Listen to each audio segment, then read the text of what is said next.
Samajwadi party के उम्मीदवारों की लिस्ट जारी हो गई है और इस लिस्ट को लेकर उत्तर प्रदेश के मुख्यमंत्री योगी आदित्यनाथ ने भी निशाना साधा और इसके साथ ही यह भी आरोप लगाया है कि समाज पार्टी ने जो प्रत्याशी चुनी है उनमें अपराधी और दंगाइयों को तरजीह दी गई है।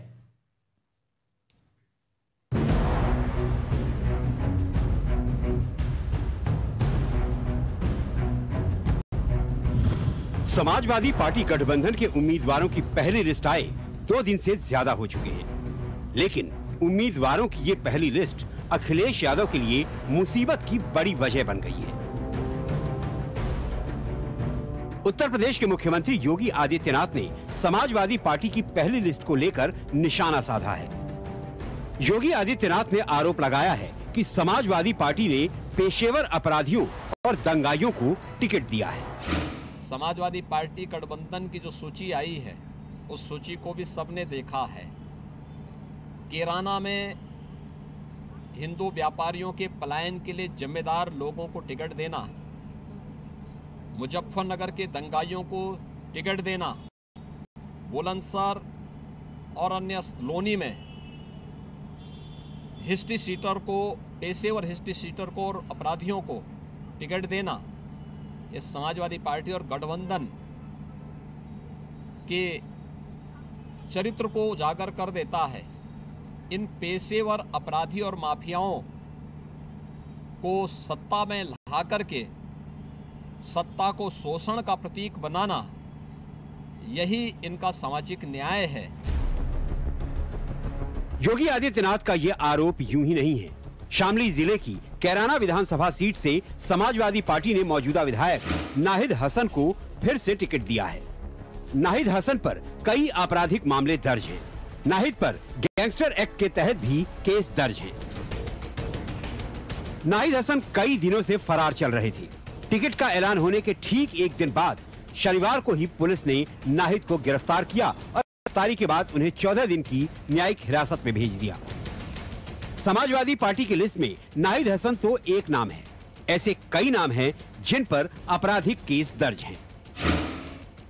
मेरठ से समाजवादी पार्टी के मौजूदा विधायक रफीक अंसारी को दोबारा टिकट मिला है। रफीक अंसारी पर कई आपराधिक केस हैं, जिनमें जान से मारने की धमकी देना और जमीन पर कब्जे जैसे कई संगीन इल्जाम हैं। लोनी से आरएलडी विधायक हैं मदन भैया। मदन भैया पर गैंगस्टर एक्ट, जानलेवा हमले जैसे 10 से ज्यादा मुकदमे दर्ज हैं। इनमें से करीब 4 मामलों में कोर्ट में ट्रायल भी चल रहा है। बुलंदशहर सीट से समाजवादी पार्टी आरएलडी गठबंधन के उम्मीदवार हैं हाजी यूनुस।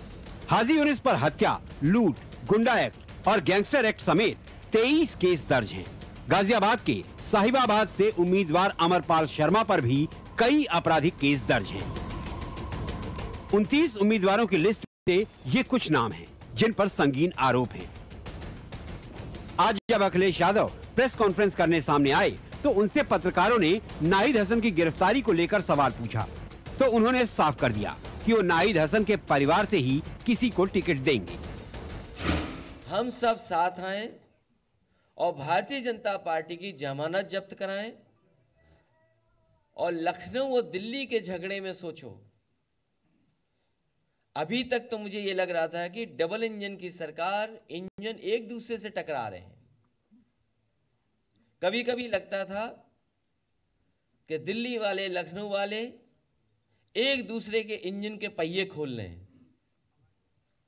लेकिन इस लड़ाई में जो विदाई हुई है गोरखपुर के लिए, मैं बधाई देता हूं। और जब उन्होंने अपने आप भेज दिया है तो जनता और हम सब लोग मिल करके पक्की उनकी विदाई कर देंगे कि दोबारा इधर लौट करके ना आ पाए। और इसलिए भी जरूरी है कि लगातार झूठ का सहारा लिया। कितना झूठ बोला, लगातार 4.5 साल झूठ बोला। और नेगेटिव पॉलिटिक्स, विभाजन की पॉलिटिक्स, नफरत की पॉलिटिक्स, आपस में लड़ाने की पॉलिटिक्स, लोगों को अलग करने की पॉलिटिक्स, तोड़ने की पॉलिटिक्स, ये राजनीति अगर किसी ने की है तो भारतीय जनता पार्टी ने की है। मुझे खुशी है आप लोगों के साथ आने से अब एक दूसरे का साथ दे करके हम लोग पॉजिटिव पॉलिटिक्स करेंगे, विकास की पॉलिटिक्स करेंगे, खुशहाली की पॉलिटिक्स करेंगे और हमारा आपका वो जो सामाजिक न्याय है वो खुशहाली वाला है, सबको साथ लेकर के आगे बढ़ने वाला है।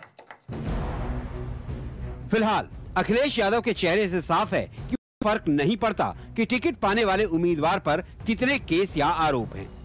हालांकि सिर्फ समाजवादी पार्टी ही नहीं बल्कि हर दल में ऐसे कई उम्मीदवार हैं और आगे भी होंगे जिनके खिलाफ आपराधिक मामलों की अच्छी खासी लिस्ट होगी। लेकिन राजनीतिक दलों के लिए तो आपराधिक मामलों से ज्यादा जरूरी वोट है। लखनऊ से आदर्श सिंह के साथ bureau report, times now Navbharat.